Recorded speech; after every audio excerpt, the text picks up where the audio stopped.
a worn-out town, paint peeling off them old brick signs. Folks work hard, keep their heads down, trying to hold on to better times. Used to leave your door unlocked at night. Now everybody's got a camera on. Still got faith if we get it right, we can fix what's gone wrong. Ain't about talk, ain't about show.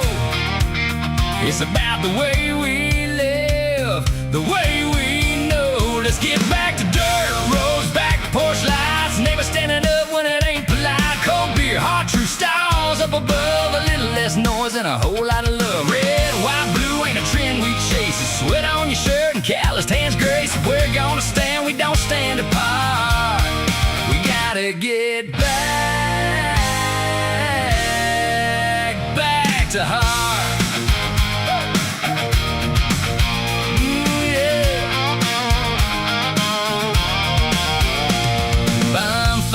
By the water line, kids still laughing like nothing's changed. But there's a whole lot of talk on the screen these days, and not enough folks saying it face to face. We ain't perfect, never claimed to be, but we know what matters when the dust all clears. It's family, friends, and a little dignity, and standing strong through the years. Ain't about left, ain't about right.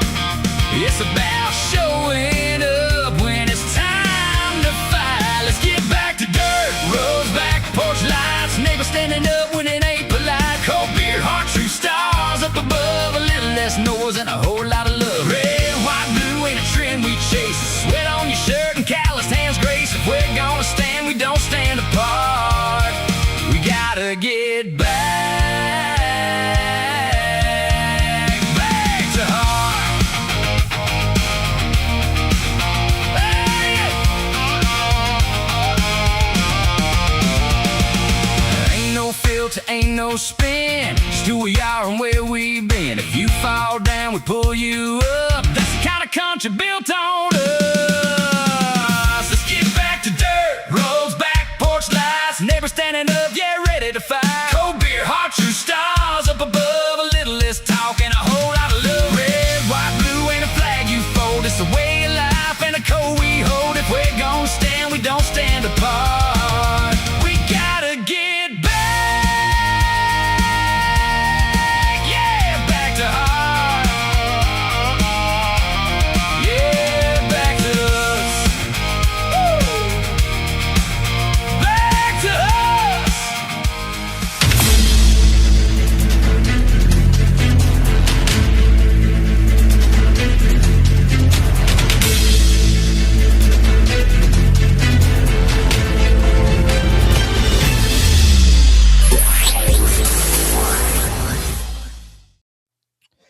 Good evening, everyone, and welcome into Apex News Above the Noise. I am Kyle Thompson.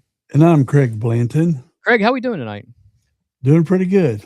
Just a ton of news And all over everywhere, more than we can probably get to tonight. And it seems like as we're preparing for the show, for those of you who don't know, that the hour before, Craig and I are online here adding stories, and things are just popping up as we're talking. So we got a lot of breaking news tonight and a lot of things to talk about. We begin with a major developing political story out of the Commonwealth of Virginia, one that has Washington watching, Richmond buzzing, and political insiders on both sides of the aisle asking a very simple question: what exactly is the FBI investigating? And we've got late breaking news on this too that we'll share with you. Federal agents have now executed court-authorized raids tied to one of the most powerful lawmakers in Virginia politics, her Senate office, her business interests, and multiple connected locations, setting off a firestorm of allegations, political accusations, and questions about corruption, influence, and the rapidly growing cannabis industry. And because of who this involves, along with when it happened, the political fallout could be enormous. So let's get into it right now. We're going to run the latest news story that we have across the wire right now. Federal agents, including the FBI and DEA, executed a search warrant on State Senator L. Louise Lucas' business office and businesses in Portsmouth as part of an ongoing investigation. In a statement, the FBI says they are, quote, executing a court-authorized federal search warrant that is part of an ongoing investigation and wouldn't share further details. The White House also declined comment. Sources tell the Associated Press the warrants are tied to a corruption probe. The New York Times cites anonymous sources who said the search was in connection to an investigation opened during the Biden administration examining possible corruption and bribery related to a cannabis dispensary owned by Lucas. But several Democratic state leaders believe the raid was politically motivated. Lucas had been among the most vocal supporters of Virginia's redistricting movement that would make the state's layout more favorable to Democrats, a referendum voters passed last month. Wednesday evening, Lucas released a statement that read in part, quote, voters across the Commonwealth made clear that power belongs with the people, not with politicians who try to take power away from them. I was proud to help lead that effort, and I have never been afraid to stand up to Donald Trump or anyone else that has tried to undermine our democracy. She also said she will have more to say.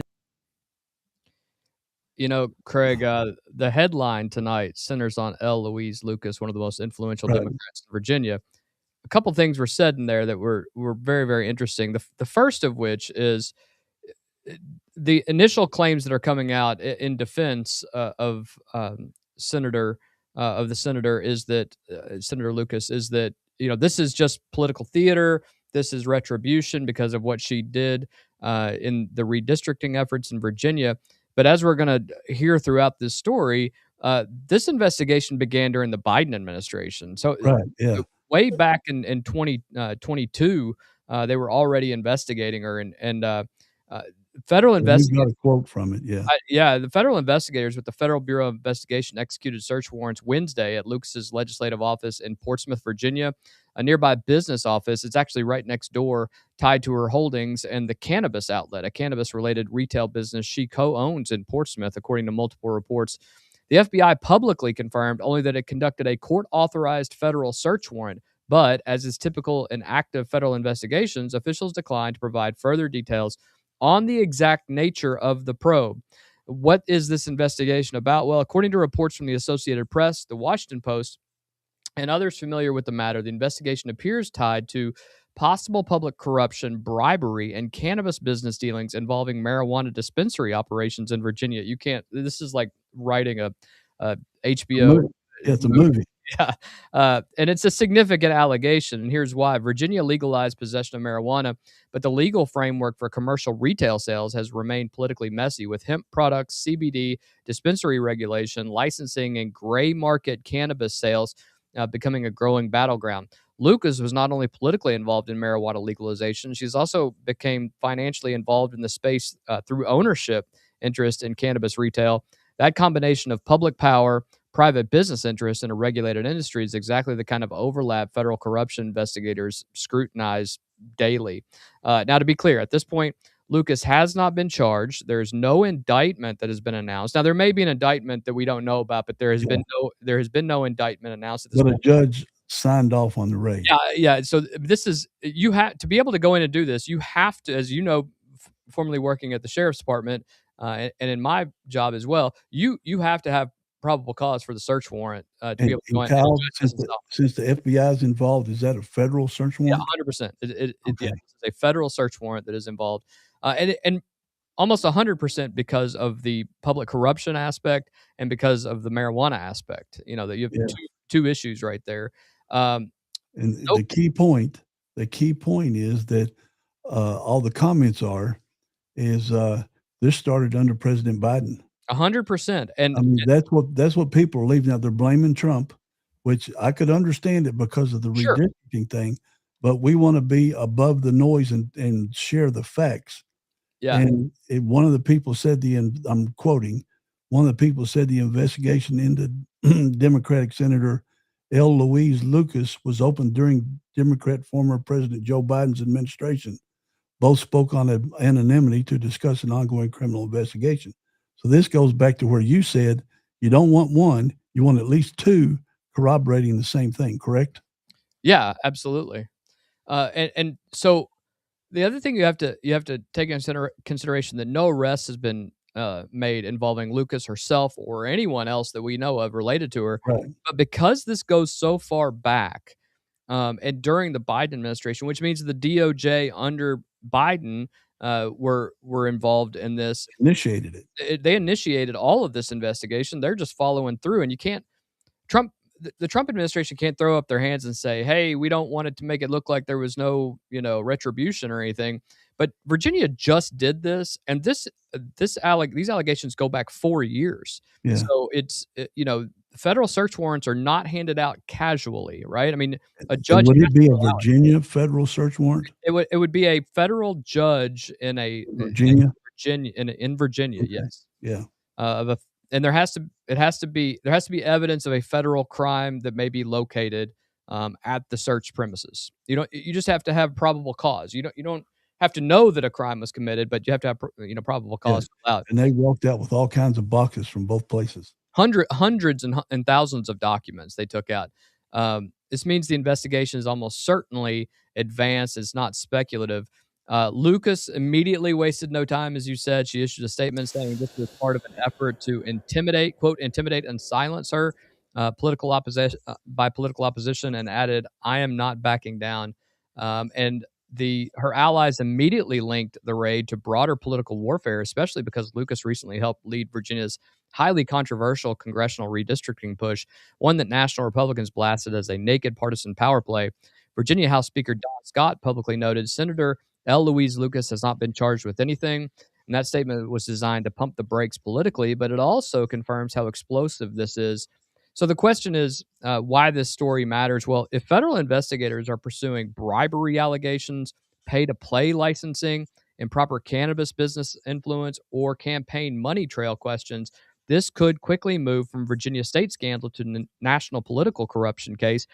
And let's be honest, it could totally put the brakes on anything that they're trying to do with redistricting because of her position. And Yeah. I think that's the reality of this. And did you get that little video I sent from the Virginia Democrat Senate president and the governor? Yeah, I had both. Completely polar opposite. Well, the Senate president, he of course immediately blames Trump, Right. and Governor Spanberger takes the correct approach and says, "Wait till we get more information before I comment." Well, and I think it's interesting that they took those approaches because Spanberger is the least popular politician in America right now. And she's polling at about 12% popularity, way below what even people think of President Trump. And she can't have this taint everything that she wants to accomplish. Right. But I also find it interesting that in her comments, Senator Lucas essentially said that we allowed the people to speak and have their voices be heard and everyone to be represented equally. And I'm thinking, you just What took a away joke. you just took away 10 of the 11 seats from any Republicans and basically just gave Appalachia to the Republican Party, and everybody else fends for themselves. Yeah, the most fairly districted state, 6 to 5 Yeah. in America. Everybody said the same thing. It was the most fairly congressional district state in America, and they just went from 6 to 5 to 10 to 1. I mean, For fairness purposes. yeah, that's fair as I can ever see. Maybe for one side, Yeah. but darn sure, definitely not the other. I think this is bigger than people want to admit. You just sent this to me from Virginia Insider that is coming across the wire right here that Louise Lucas in the FBI raid, they are looking at 217 violations of federal Medicaid law and potentially 9 deaths at her Medicaid facility. Yeah. I mean, we're talking about major criminal actions. This is, not just career ending. This is, lots of people going to jail. It reminds me, Craig, and you remember this, the Bop Trot days here in Oh, yeah. with Kentucky legislators, and this could take down more than just Senator Lucas for anybody who may have known what was going on here. Yeah. Bop Tot Drays was people taking bribes for $200 and $400, which I've never understood. Why aren't they taking $1 million and then running off to the Bahamas or somewhere? Right. But that made the Capitol Plaza Hotel famous. It sure did. But this is federal. I mean, that was federal too, but this is federal with the marijuana business. Does she got more than one, or did she oversee the licensing to where she other pushed the legislation. She right helped draft and push the legislation to allow for medical dispensaries in the state of Virginia, and then turned around and got rich off of this, and may have violated numerous laws in the process. And people are going to take pity on her because she's 80, I think 80 years old. She's been in the Virginia Senate for 30 some years.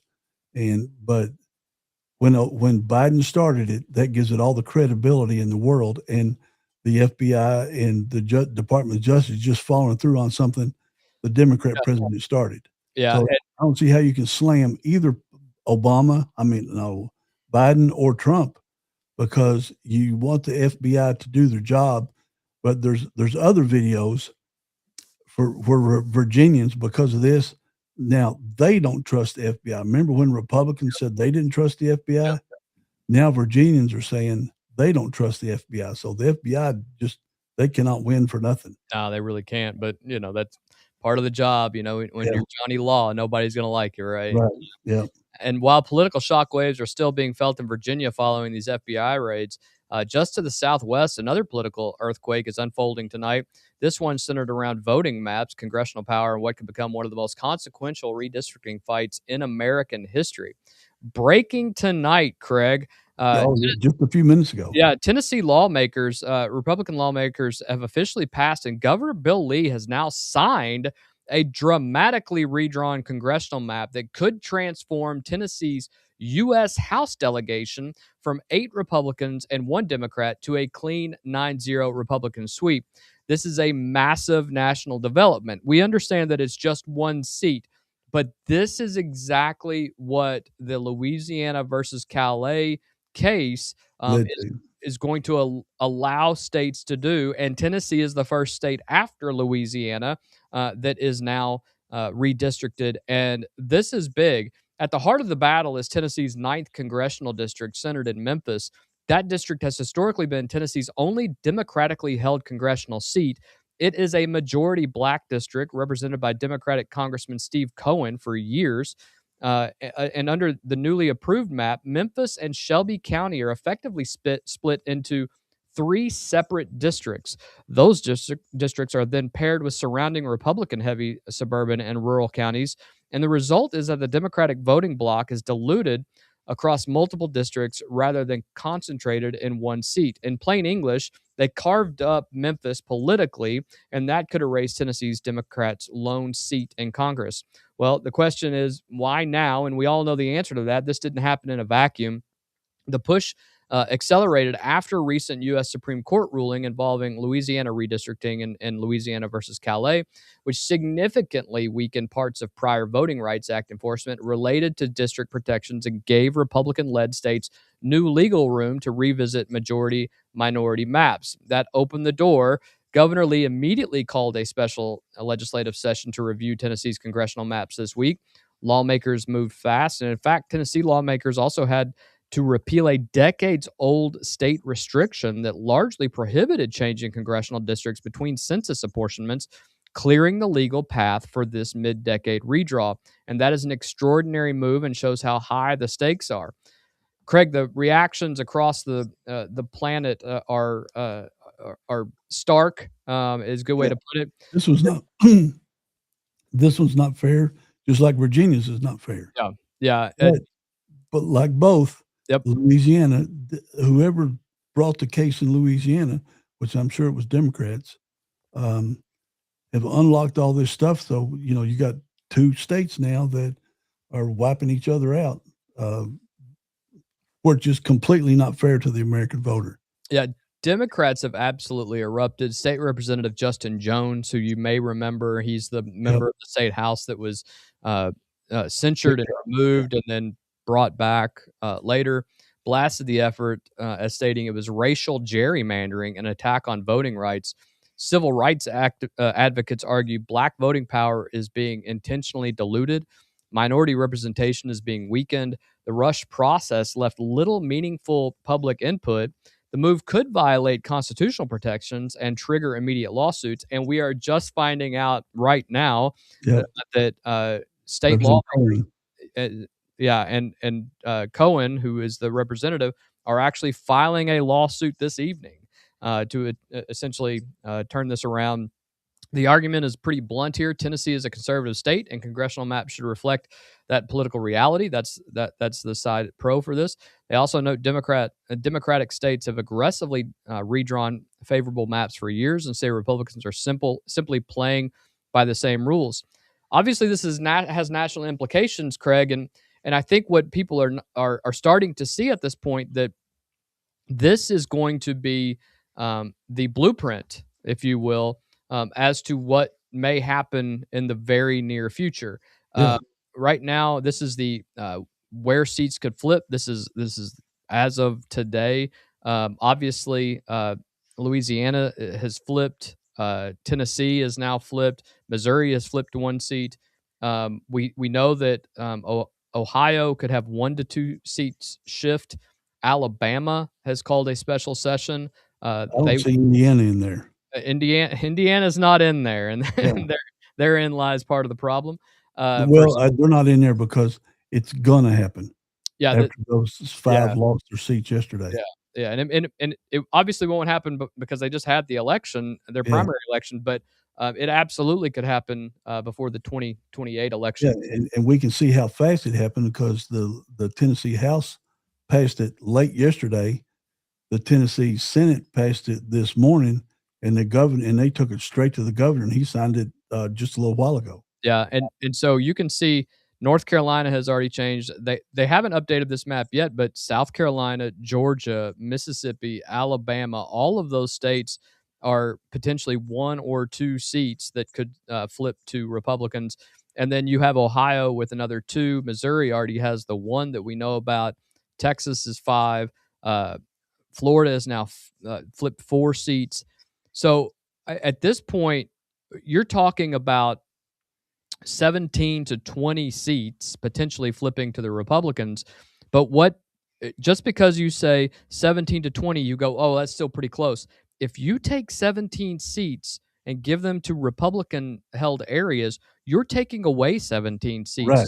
So it's 34 to 40 seat difference. Yeah, before you even start voting. Yeah, you go from a 3-seat difference right now, or 4, to 37. Right. And then that means people like Thomas Massey, and others that don't always go along with what the Republican Party wants, they'll just become completely ineffective then, because it won't matter. I will say that this one is a little bit different. And I think, and you and I talked about this before we went on the air, this one's a little bit different in the sense where in Louisiana, the idea was we don't want to be forced to add a winding snake in the middle of the state, as Justice Alito said, just to create a minority majority, like Illinois, like Illinois does. So, but it was strictly based on the fact that we're creating this to protect racially gerrymandered lines, right? Mm-hmm. Tennessee's a little different. Right. What Tennessee did was Tennessee did the inverse. Tennessee said, we're going to break up a majority minority district that is geographically really tight. I mean, it's Memphis, right? Memphis and Shelby. It's just the bottom left-hand corner of Tennessee, and yeah, this is why I said it wasn't fair. Yeah. This is a truly Democrat district, but the Republicans are splitting it up, and they can take their cue from Virginia. Absolutely. This is just a tit for tat kind of thing. They said Virginia can split it up, so they're going to split up. Memphis is Shelby County, right? I think so. Yeah. So they're just going to split up Shelby County into 3 different districts, and Representative Cohen, who's a Democrat firebrand, I mean, he's enjoyable to watch by his antics on congressional hearings. And I nerd out and watch those things, and so they're eliminating him just like they eliminated Jasmine Crockett. And when was the last time you heard from Jasmine Crockett? Well, she's only got 5 more months in office. Yeah, and you don't see her on. She was on the internet every day. Yeah. I will say that obviously, we are saying that what they did was wrong, and it's unfair to those who live in the area. On the inverse of that, the other side of that argument is we talked about it yesterday, and we've talked about it several times on this show. Look at the northeastern states. Yeah. Massachusetts has 34% of their state is registered Republicans. That doesn't mean that 68% is registered Democrat, because there's a whole lot of independents over there too. But 34% of the state, and they have zero representation up in the Northeast. So Yeah. none of the northeastern states have Republican representation, and they do the exact same thing here. They essentially say, They no, we're did it before. going to redistrict all of this, and it wasn't challenged, and that's how it ended up. Now that Tennessee and Alabama and Louisiana, and I'm sure South Carolina, now that they're doing it, that's going to be challenged. It will hinge on states' rights. I think the Supreme Court and the federal courts will likely say states have a right to redistrict the way that they want if Mhm. they followed all of the proper legal avenues. Well, let me read through the states that are completely gerrymandered to one side. And this from David Harris. He's got like 3 million followers online. He's putting news breaking stuff all the time. Massachusetts, 36% Republicans. Connecticut's 42. Maine is 46. New Mexico, 46. New Hampshire, 48. Rhode Island, 42. Vermont, 32. Hawaii, 38. And Delaware, 42.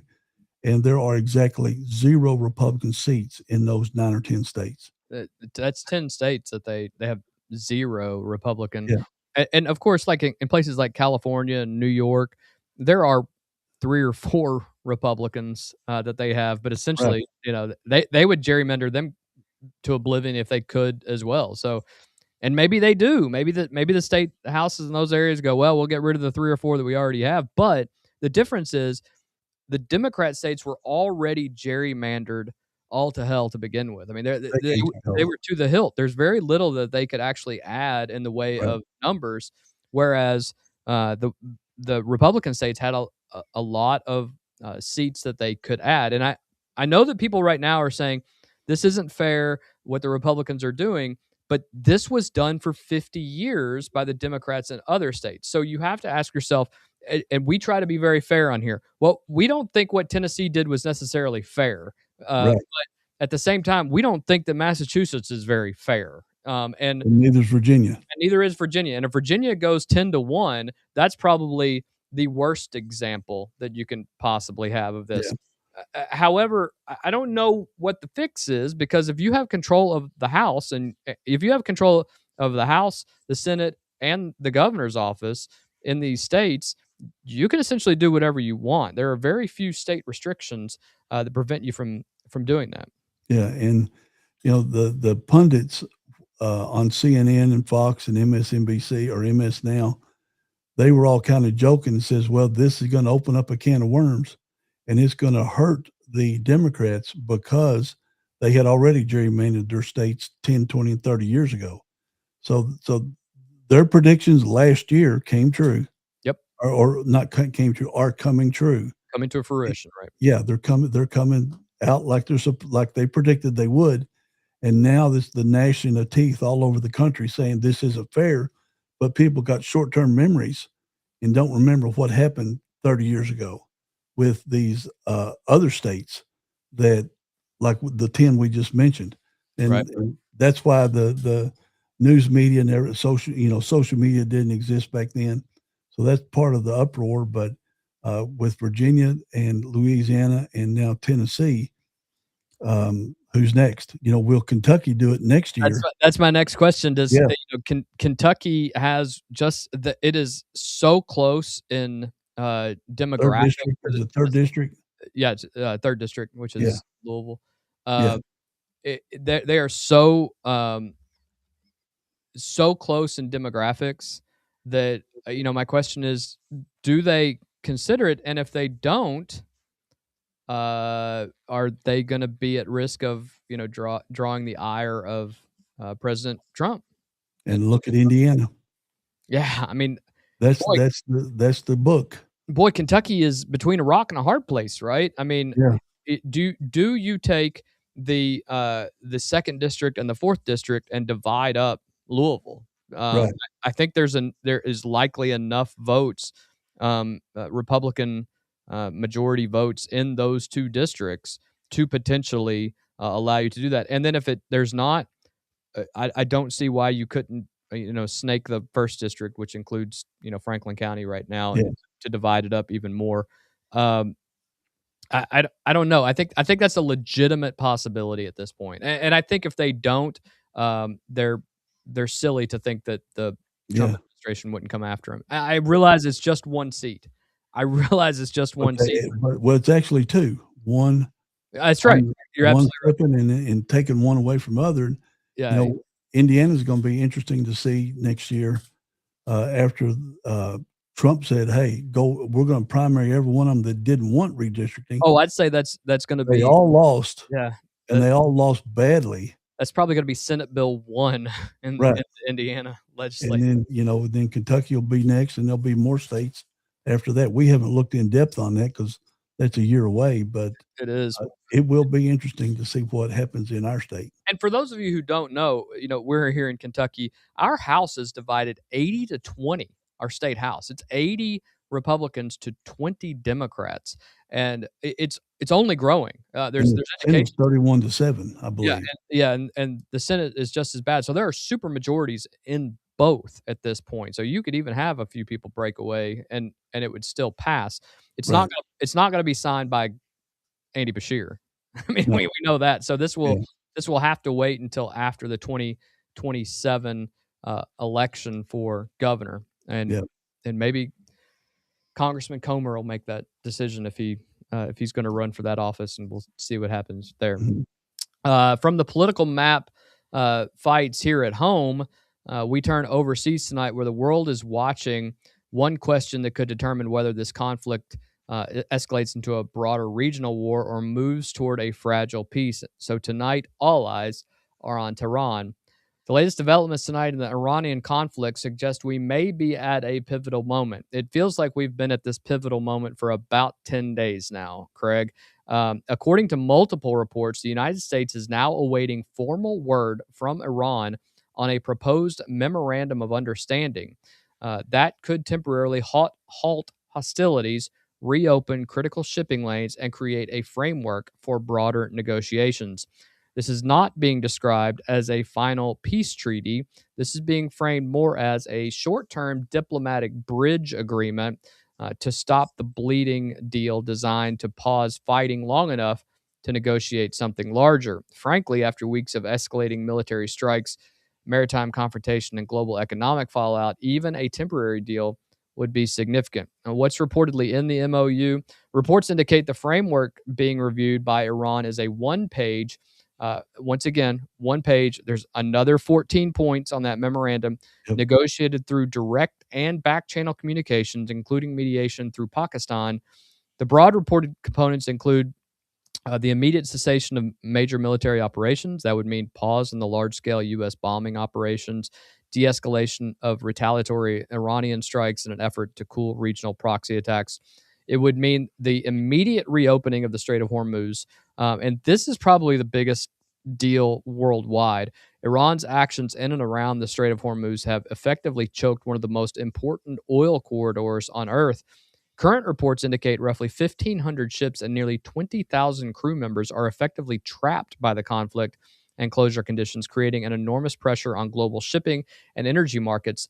That's why reopening Hormuz is central. If the strait reopens, oil supplies increase, shipping insurance rates drops, and global markets calm.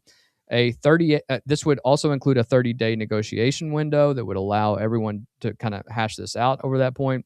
The sticking point remains massive. Iran reportedly pushed back on several U.S. expectations, including nuclear enrichment, which is the number one thing. Which is the hard red line. Washington reportedly wants hard limitations, possibly even a complete halt, and turning over any enriched materials that they may have. And Iran views enrichment as a sovereignty issue. That's the collision point right here, for lack of a better term. So my question to you, Craig, is where do you see this going? And are we even negotiating with people who have the power to make these things happen? Simple word is no, nowhere. You got Iran. They attacked a Chinese oil tanker today, just after the president visited with Yeah. him. Let's say Thursday, visited with him Monday and Tuesday. So they've set a ship, a Chinese tanker on fire. One of Iran's demands is that we rebuild Iran with Yeah. we rebuild it, and then they want reparation Like money. Germany coming to us at the end of World War II. Right? Yeah, they want reparation money, and they want, I guess, frozen bank accounts completely released. Plus, they still want to have their atomic stuff so they can make their atom bombs, and so it's not gonna. It will never fly. And then Iran comes back with another proposal that's even more drastic than what we offered with a 10-point plan. Yeah. And none of those 10 are going to be agreed to. So this is a long way from being over. And I think Trump and the military is just doing some Sun Tzu stuff, and they're just going to wait them out. Well, Like you and I talked yesterday, late last night, and we were talking about the fact that they're now about 4 to 11 days Yeah. with energy, with supplies, energy, everything that they have. With storage. Yeah. And there's two options. You cut them off, you turn off the spigot where you're pumping the oil, and then it completely shuts, and you'll be lucky if you can get it turned back on to start pumping oil again. Or what would be a natural disaster, and probably the one they would take, is you just let it run and you set it on fire. Yeah. And just let it burn and pollute the air. But they cannot afford, once a oil well's running, we've learned that you can't shut it off because it's ridiculously hard to get it started again, and almost impossible. Everything I've read on it said it's almost impossible once a well is shut down to get it going again, no matter how much oil is in the ground.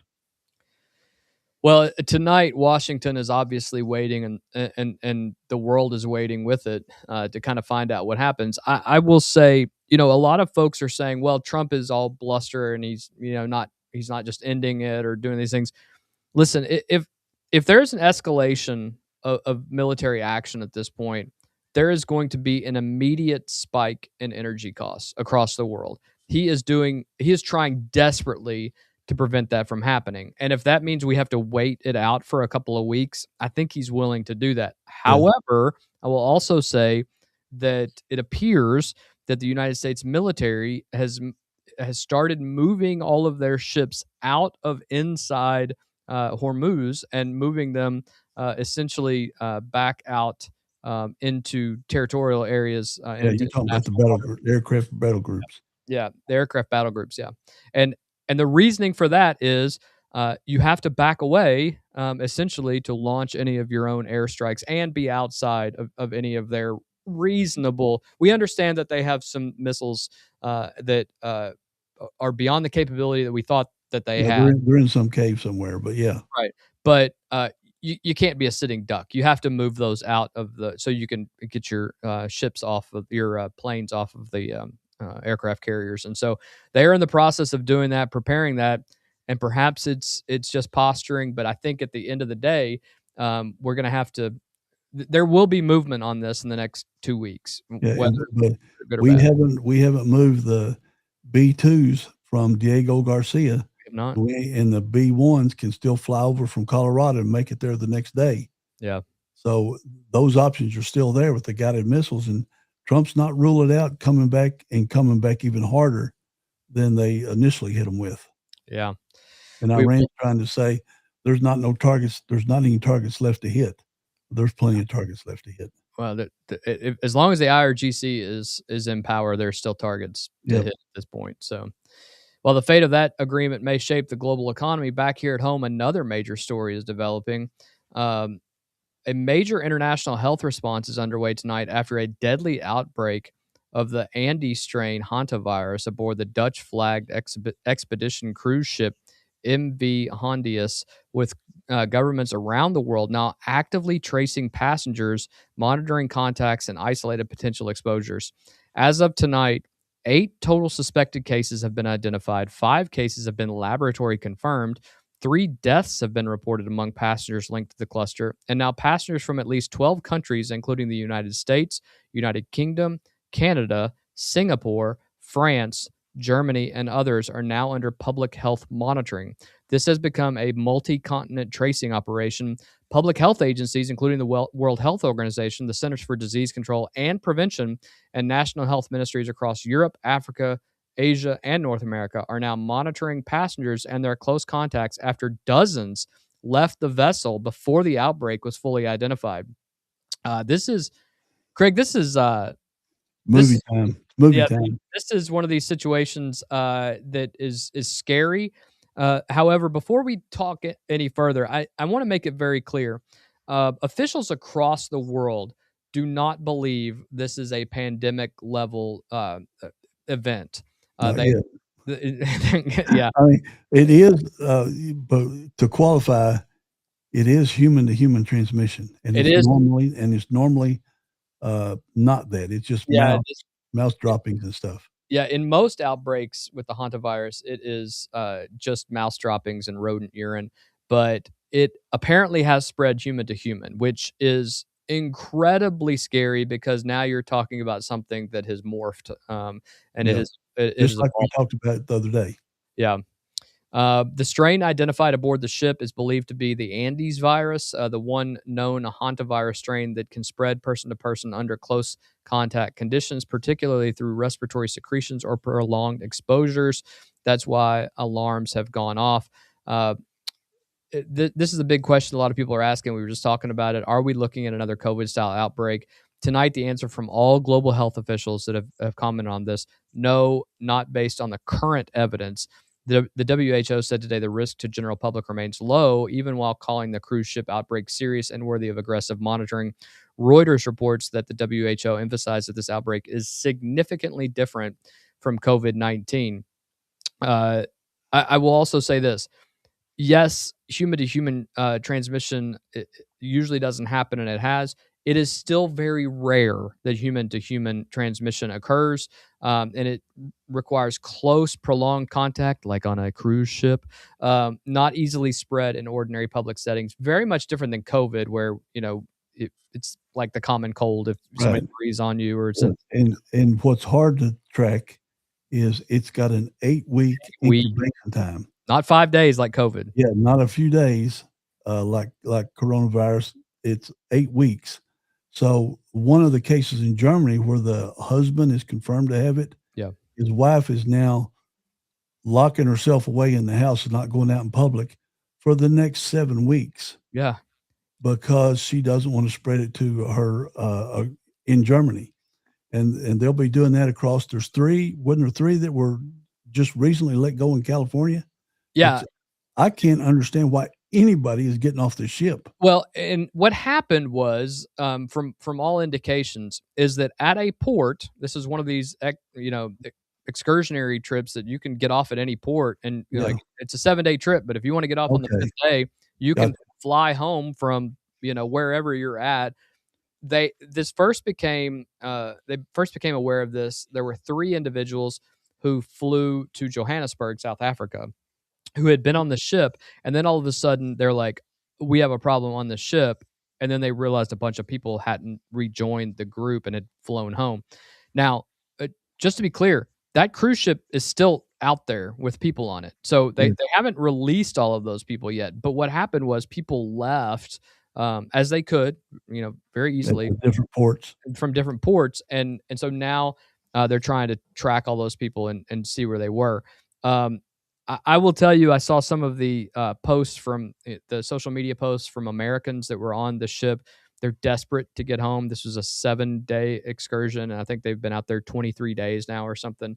And I can imagine that they are they're desperate to get home and get to their family. But if we're on week 3, they're 5 or 6 weeks out from getting off that ship at the earliest. And you could, drop off food by helicopter, not a problem, and drop off booze and just have a 5-week party. Yeah. Of course, if you have it, it would be way worse. Yeah. Right. Yeah. But there's no cure for it. It's got a 40% kill rate. Yeah. That's why the WHO is so focused on this thing because there is no cure. It's gets old people, gets young children, and then everybody else has just got to fight it off with their own natural immunity. Yeah, it's going to be it's going to be It's an not a interesting. good thing. Yeah, It's not. it's worthy of us keeping an eye on. Yeah, so it's not something to panic about. Hantavirus has been in the United States before.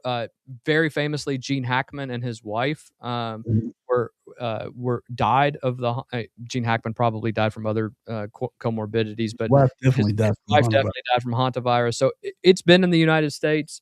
It happens. So this is not something that we've never seen before. But like you said, Craig, this has a very high mortality rate that we should Yeah. probably keep an eye on that. Now let's get back to some Kentucky news. Back home to Kentucky, where Governor Andy Beshear made a significant education announcement today, signing a new executive order he says is the first major step towards universal pre-K across the Commonwealth. Supporters are calling it long overdue, while critics are already raising questions about, get this, cost, executive authority, and whether the legislature was intentionally bypassed. The answer to that is absolutely. Yeah. Governor Andy Beshear signed an executive order Thursday, officially launching Team Kentucky Pre-K for All pilot programs in Robertson and Rockcastle counties, making those two counties the first in Kentucky to begin what Beshear hopes becomes statewide universal pre-K access. This is a notable move politically and substantively because universal pre-K has been one of Beshear's signature education initiatives, but it has repeatedly stalled in the government-controlled General Assembly. What the order does is the beginning in 2026-2027 school year, the pilot programs in Robertson and Rockcastle counties will begin offering expanded all-day pre-K access, serving as what Beshear called the, quote, first step in a phased, responsible path, unquote, toward broader statewide access. Why were those two counties chosen? Well, the strategy here is kind of clear. Robertson County is Kentucky's smallest school district, and leaders say it currently has little to no meaningful child care access nearby, creating workforce and family strain, while Rockcastle County is a more traditional rural district, giving the administration a second test case for broader implementation in rural Kentucky. In short, one very small district, one larger rural district, two pilot models for expansion. That gives Team Kentucky real-world data on cost, staffing, enrollment, demand, transportation, and educational outcomes. Craig, Beshear's message he framed this is not just an education initiative, but as an economic development initiative. The government said, quote, Kentucky's economic success starts with the education and care of our children. He also took a direct shot at the legislature, adding, in just one day, we created more child care capacity than the legislature did this entire session. That's political language, but it tells you exactly how Beshear intends to frame this fight. Pre-K equals job policy plus childcare policy plus education policy. His administration argued that broader pre-K access could help bring tens of thousands of Kentucky parents, particularly mothers, back into the workforce, easing labor shortages while improving kindergarten readiness. That argument has gained traction within, obviously, chambers of commerce, school superintendents, workforce advocates, and business recruitment officials. Whereas the local reaction from school leaders, Dr. Sanford Holbrook, superintendent of Robertson County Schools, said expanding preschool is a, quote, no-brainer. He added the universal pre-K will move Kentucky forward and help parents go to work. So, Craig, the bigger picture here is this. Why is it political at all? Period. Well, I think the reason that it's political is because the legislature has essentially kicked the can down the road multiple times, saying, how are we going to fund this? Our educational system is already strained for resources. How are we going to add thousands of new spots for kids across the Commonwealth of Kentucky? Because you have to. I- I've got 4 grandkids. Yep. And because we've got jobs and all that kind of stuff, and our grandkids cannot qualify for preschool. That's right. It drives me crazy. Yeah. I said, well, so that's holding my kids back because I've got a job and my son and daughter both got jobs. So they don't get the same education benefits. And I don't understand how this is even political at all. Well, like I said a million times, Yeah. if you don't have a teacher You don't have a doctor, an engineer, or a president of the United States. You don't have nothing without a teacher. And if we can give our kid every advantage, like they probably got to start going to school in Japan at 2 years old. Oh, absolutely. In India and all these places that are throwing all these doctors that we're importing into America because we don't. There's a story, California is important in going to bring in doctors from Mexico because they're 40% underserved in California. Would give our kids a chance. I don't disagree, but I think the other aspect of this is timing. Yes, the legislature dropped the ball. I will wholeheartedly agree. The legislature has dropped the ball figuring out how to make this happen. What I think people will question, though, is you drop this 3 months before your book comes out and probably Sure. 2 months before you announce your presidential run. So I think it's a timing issue, but once again, as you and I have said multiple times, we get so tired of the partisanship when the only people who are getting hurt are children and families. Right. It's just ridiculous. It is 100% ridiculous why this is not already here, and we can give each of our children, because where are we at in the state? 45th in the country in education, I think something 48 like that. at this point. Something like that. We need to give our kids every opportunity, and it's 100% true that it will allow the mothers to go back in the workforce if they choose to do so. So that'll create more jobs. That'll create more tax money. It'll be a big circle, and it'll help pay for all the costs of the pre-K stuff. It won't pay it 100%, of course, but it will get a whole lot more people in our workforce, which will allow companies to come to Kentucky when we get 0% tax. And it's a benefit across the board. It's a long-term benefit. It's a long-term gain. And I just don't understand why it's political at all. I will say this. Kentucky ranks, and I'm going off U.S. News and World Report here. Kentucky ranks 45th among states, indicating lower percentage of attainment. So people who obtain high school education or college degrees. Right. Overall education, they're ranked 32nd, with pre-K through 12 at number 26 and higher education at 34. And for public school systems, there have been recent analyses saying that Kentucky schools are ranked in the top 12 across the country. So Kentucky is improving. We still need to get, better attainment goals, people getting high school and college education. But that doesn't discount the fact that we have a vibrant workforce here. And I think that all this does is it helps. If you allow families who don't have a child with a disability or don't have poverty restrictions, you allow middle-class families to put their kids in pre-K, in preschool, all you're doing is helping the workforce. And that's where I think Republicans miss the boat, is that if you're now wanting to switch to be the party of the common man, you got to help out the common man. And they have missed that significantly over their legislative. And it's not always money, because no, it's Louisville, the whatever, Jefferson County. Yeah, don't they have the worst scores in the whole Commonwealth? They do, and they spend the most. They spend the most, $30,000 per student. So it's not money. I don't know what it is. Not smart enough to know what it is, but it's you can eliminate money, because if other small counties got a better rating than the most modern city in Kentucky, the most internet-abled city in Kentucky, it's not money. Well, it's not, but when let's look at Kentucky right now, right? Kentucky and Franklin County right now. Franklin County has a workforce problem. We have a low unemployment rate, 3.9% yesterday. Right. So, but the question becomes, a bunch of those people who are not in the workforce, who have been out of the workforce for years, are taking off those roles. So we have stay-at-home moms who would love to get back out into the workforce, but their children can't get into pre-K at this point, and so Right. they can't.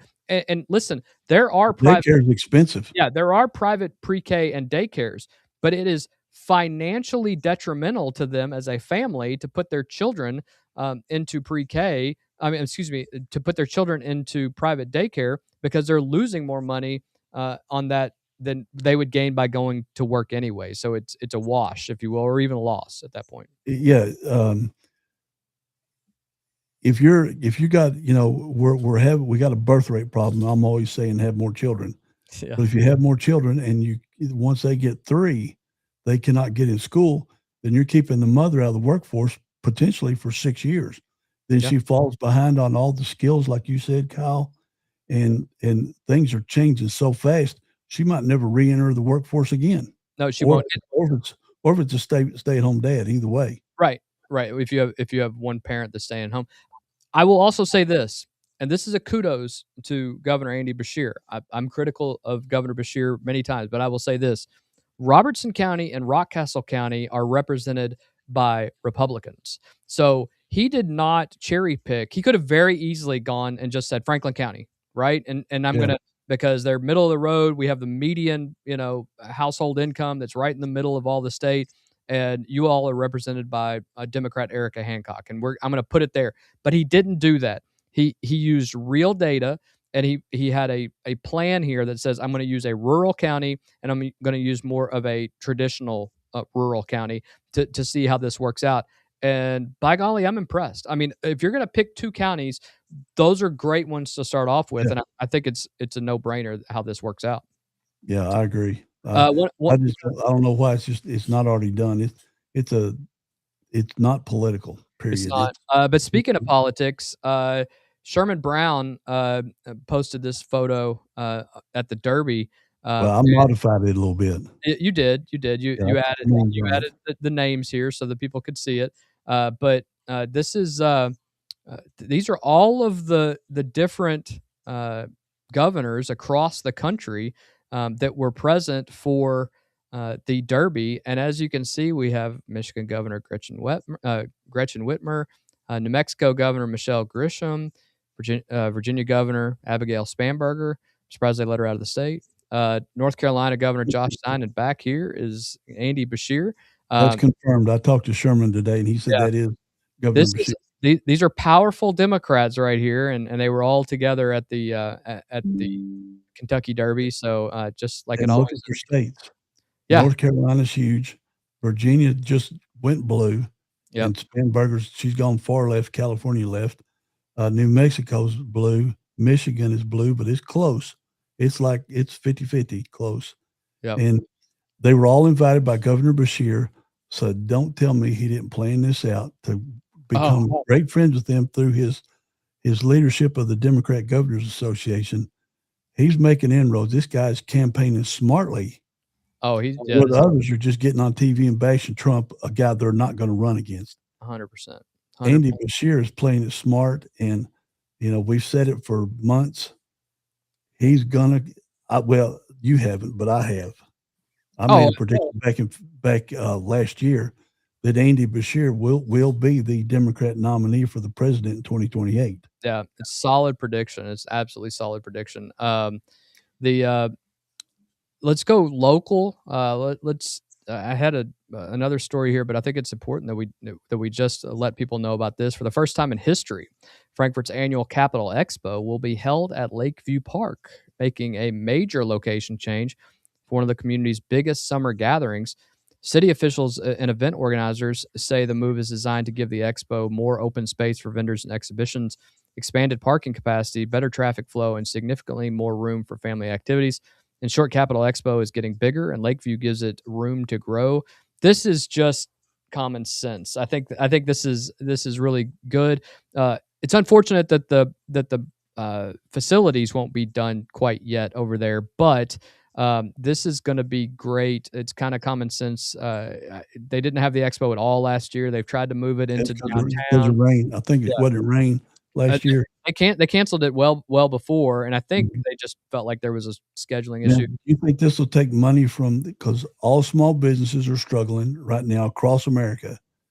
this take a big earning potential away from downtown businesses? Yes. The It'll be- biggest thing that killed downtown Frankfurt is getting rid of the Civic Center and getting rid of the Civic Center shops because then everybody else went into downtown, and it's unfortunate that that happened. And I really believe that when Target opens and that development happens, you will draw it may be the death knell for downtown. I hope not. Well, you see, it came out a couple of days ago that our unemployment rate is well below 4%, and full employment is 4%. It is. So I've had many people talk to me about when the Paddocks opens and when the things out on Duncan Road, when they open, where are they going to get these people from? Now, of course, they're going to have to recruit from outside of county. And we're actually getting movement on building living quarters, homes, and apartments. So they might move to Frankfurt to be closer to their jobs. But with these, Texas Roadhouse, Target, BJ's, they're going to pay premium dollar. They are.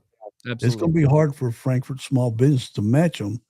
But overall, it's a win for Frankfurt and Franklin County. Yep. Especially when they come off of their tax breaks and they start paying. What's the value of the thing? 150 million, 180 million. Yep. It's a huge investment, and it'll in 5 or 10 years. However, I have no idea. We got to get a lot of property taxes in. We got to get Jason Taylor on here to discuss that. But make sure to be looking for this. It's just around the corner. And that could grow really big at Lakeview. It could, and there's lots of other counties have 20 and 30,000 people come to their festivals. Maybe this one, because of the location at Lakeview, that it could do that. And at the same time, they could hold softball tournaments, they could hold volleyball tournaments, they could hold soccer tournaments, bringing even more people in, all during filling up more hotel rooms. Yeah, and then everybody wins. Yeah, you want to do a little UK athletics? Let's do it. All right. Okay, let's go.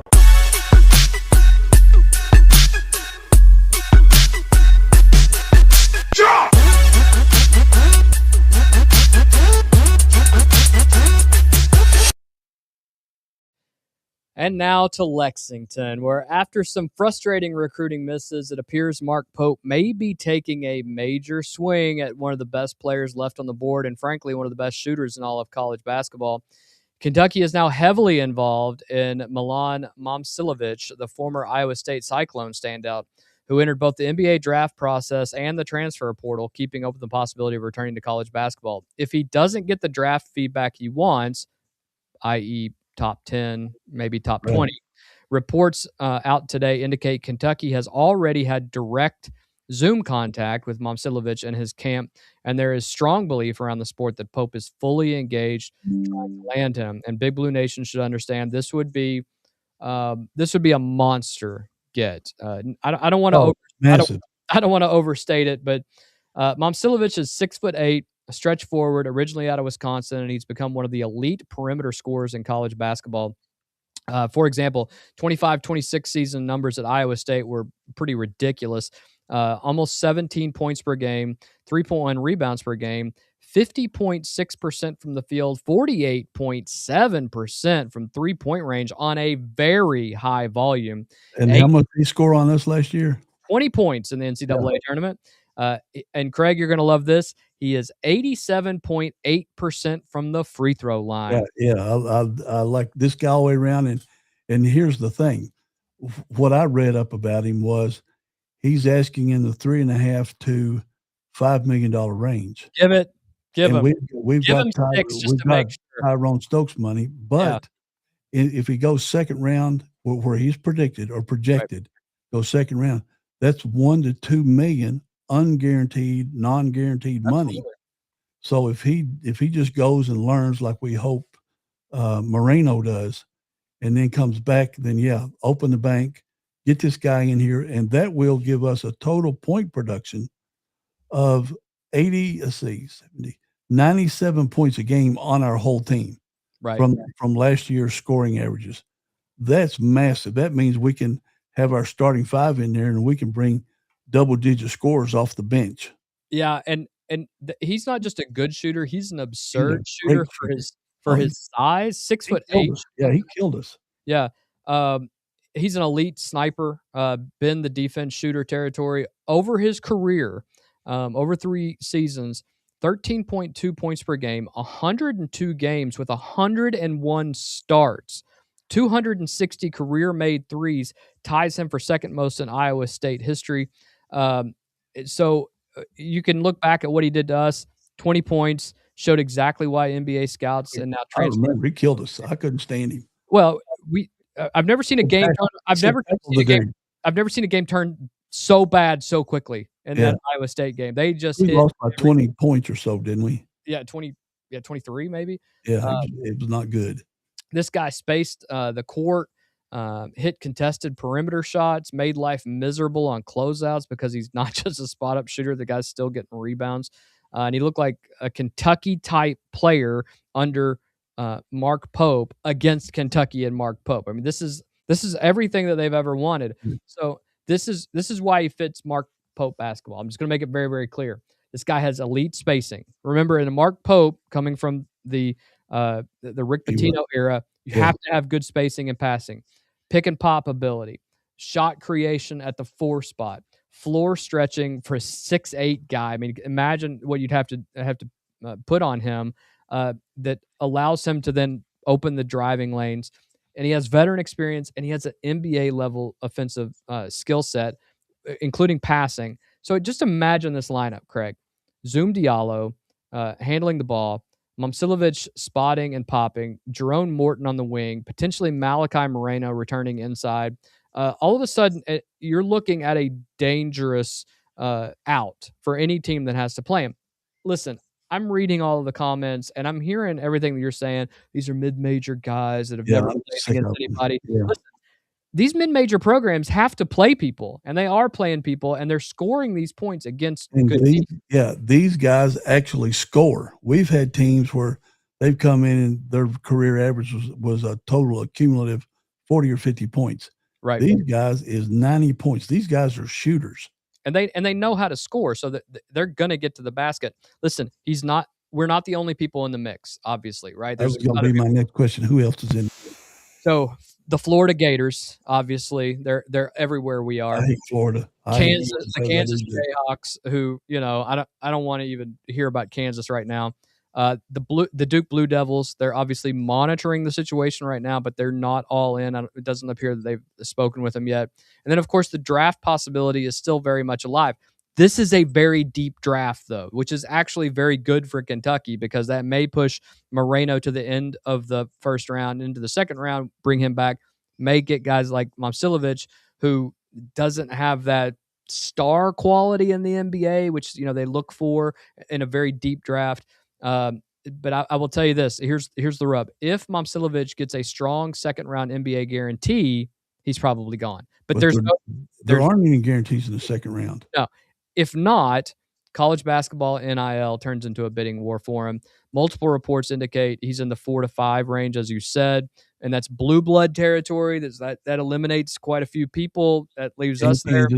Kansas probably doesn't have that money either. Not with Tyron Stokes and what they're having to do there. So you're probably looking at us and Duke and Florida, probably the teams right now that have the money to spend, and those are not names that you want to always compete against, especially Florida. They paid some money to get their star players back too. They did. They couldn't go cheap because those guys. I know one of them was Hauck's coming back, and he's a first rounder. He was late first round, but he's still a first rounder. So you're paying him $5 or $6 million. So right. Yeah. So where is Kentucky right now on the board? Who else is on Pope's board? Who knows at this point? We're obviously waiting on Malachi Moreno and what the NBA guys tell him where they think he's going to end up. We're continuing to evaluate international options after missing on Marcio Santos to LSU. You mentioned something today about LSU, which I think is fascinating. It is. Nobody knows this, I don't think. Santos is the one and only signee and commit at LSU. So listen, UK fans, listen, I understand. We're concerned. One today, as of today. They have one signee. So, let's pump the brakes on, we don't have any players. We at least can field a team right now. they're going to be down at the Baton Rouge high schools trying to recruit guys. Well, their coach said, I watched the video today, and it's just too much for us to get on today, that he's just going to pay 7 or 8 players. He said, I'm just going to pay the ones that play. Yep. But he will have probably 80% team of foreign players. He is really hitting the foreign market hard. He's trying to bring European players in to play at LSU because all the American players are pretty much locked in except for Mama Silovich, or however you say his name. Mama Silovich. Yeah, and there's not many of them guys out there anymore. No, so he's hitting it overseas just like Pope is. Yeah.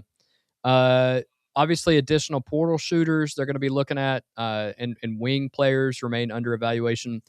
You're going to be looking in the next couple of weeks, guys who withdraw from the NBA market, who have said they're interested, but then back out. The big question right now, Craig, and I think everybody who watches us and watches all the other shows is asking themselves, can Mark Pope close a deal? That's what Kentucky fans are asking tonight, because if he lands Milan Momcilovic, the offseason narrative changes quickly. Yeah. But how many times have we said that already? If he lands this guy, then it changes what everybody's saying. But right now, we've had players take less money to go to other schools. We have. Which is frustrating. To lesser schools. I don't understand it. I don't, unless they're guaranteed they're going to be the star of the team or something. Yeah. And that's all the money the school could pay. But I don't see, we talked yesterday, we missed 14 out of 20. Pope even addressed it last night when he replied to his X account where he was answering some of the questions. He said, we just missed them. I want to get them next year. We just missed them. I don't know how that settles with a group that's not. It wasn't a good response, I'll tell you that. I bet. And he got smoked online last night, which it kills my soul. Yeah. That these podcasters that got hundreds of thousands of followers, and they just wear Pope out. That cannot help UK. And I wish they just pull their thing and just get off. If they're going to bash Kentucky all the time, then just get off the damn podcast world.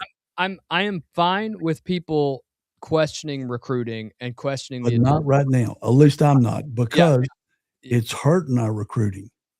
It is, because let's be honest. Life has changed over the last 20 years, and fan voices used to just be heard in the arena.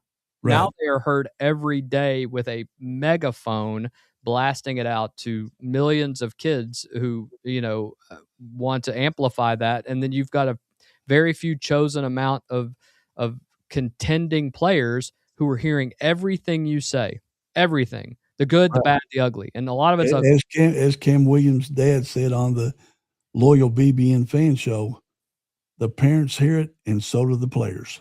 Yeah. Or they don't hear it, they see it. I don't know what happens if Malachi Moreno leaves. That's a major concern for both of us. And after we lost Santos, and I don't think we really lost nothing there. I don't think we necessarily did after missing out on Stokes. It sounds like Stefan Joksimovic is going to stay overseas at least for another year. Yep. Kentucky still has clear international interest, but we haven't nailed anybody down yet. And I think, and listen, we've nailed down 12 players. Hear what I'm saying? We haven't nailed down that big name. Momcilovic could be that big name, because we saw him play against UK, and he played great. I'm screaming at the TV, tackle this guy, foul him every time he crosses half court. But you can't do that because he's darn near a 90% foul shooter. And he drives and scores and gets the and ones, and so he murdered us last year. So if you can't beat him, get him to join us.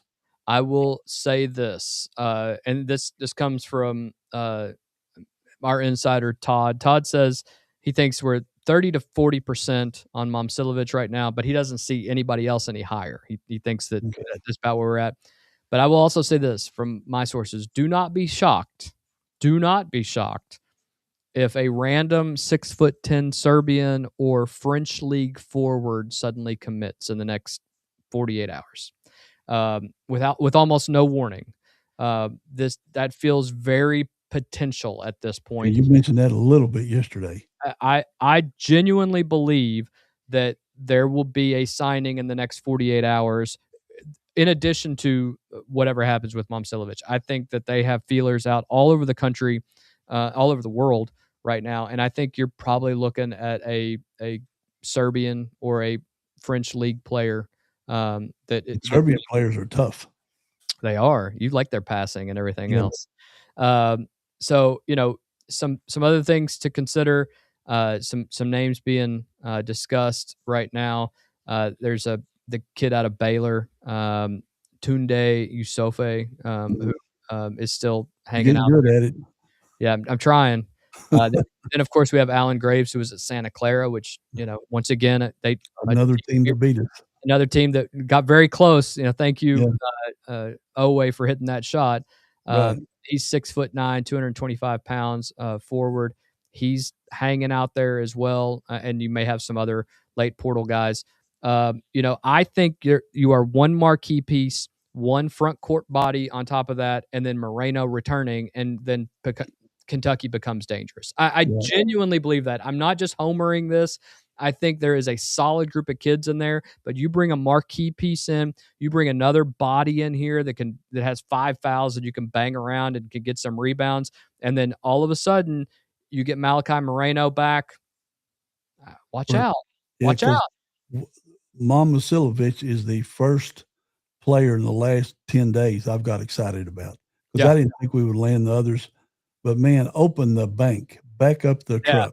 Yeah, Get this guy here. Go fly a G5 and go bring him back, and then have 10,000 fans at Bluegrass Airport. Absolutely. And let's get this guy here. As the great Vince Vaughn told Owen Wilson in the classic Wedding Crashers, you got to lock it up. You got to lock it up. And that's what you got to do here. You got to lock this kid up. And if it's a number issue, you put that pride away. 5, 6, what do you want? You want 5, we'll give you a 6, just so you don't take any other offers. So I think that's. And I'll give you free pizza. That's right. That's right. You heard it here first. There's your NIL deal right there, Momcilovic. You want to come to Kentucky? This is one of those things where every night we have to have this section of the program is. I got to slide it in there somewhere, don't I? Da Vinci's Pizza. Free pizza for you if you will come to Kentucky. So all of you guys watching this right now, spam this all over X and Facebook. So that we've already got a commitment from Greg Williams, which is Kim Williams' dad, that he might, he said he might bring him down here in June.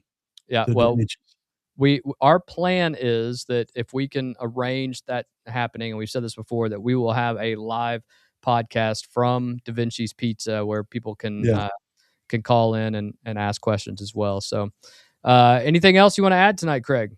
No, I think we've covered a lot of stuff tonight. We covered a lot. That's for sure. And I want to, we're just beginning this thing. It's me and Kyle. We're looking for somebody that's would fit in well with us to appear here with us. Yeah. And if you got an idea, reach out to me or Kyle if you'd be interested in it, and we'll talk. We'll get together and meet down at Kyle's office or something. Yep. Meet over to a restaurant. It doesn't matter. I'm working on a guy from Woodford County right now. Dan Brino, if you're watching, brother, come aboard. Yeah, it'll be fun. Sharp as a tack. We're going to have regular guys on here. John Hibbert, who joined us and was a very popular guest. John was good. Yeah, John he's did going great. to come back and join us in a week or so, not to talk politics, but just to talk about all the stuff we talk about. Yeah. So, and Kyle will go into it again, but I'm going to say it too. Like, share, and subscribe this page. We're growing really fast. Kyle, tell us the stats on how fast we're growing. We are the top 0.5% of growth for shows and channels on YouTube at this point, which is just unbelievable. That's all thanks to you guys. You guys are doing that for us. We're extremely grateful for everything you've done. I mean, as of right now, I can tell you that in the last 28 days, we have over 200,000 views in the last 28 days. That's amazing. That's crazy. That's just crazy. We never thought we'd get there that quick. No, not at all. With your all's help, like, share, and subscribe this thing, and watch as much as you can. And if you got questions, shoot them to me or Kyle on, you can reach us on Facebook or X. I'm even on TikTok now, so reach out to us so y'all can join the ride of Apex Media Above the Noise and not get the spin that you get in the news now. We're both on the conservative side, but we're staying away from that. We're just trying to go right down the middle so that you can get unbiased news, but it's hard to find anywhere anymore. It actually is, and one of the things that I'll let a little bit of information slip tonight. We are about to launch an entire website and app that will have breaking news stories from across the country and world, and also locally.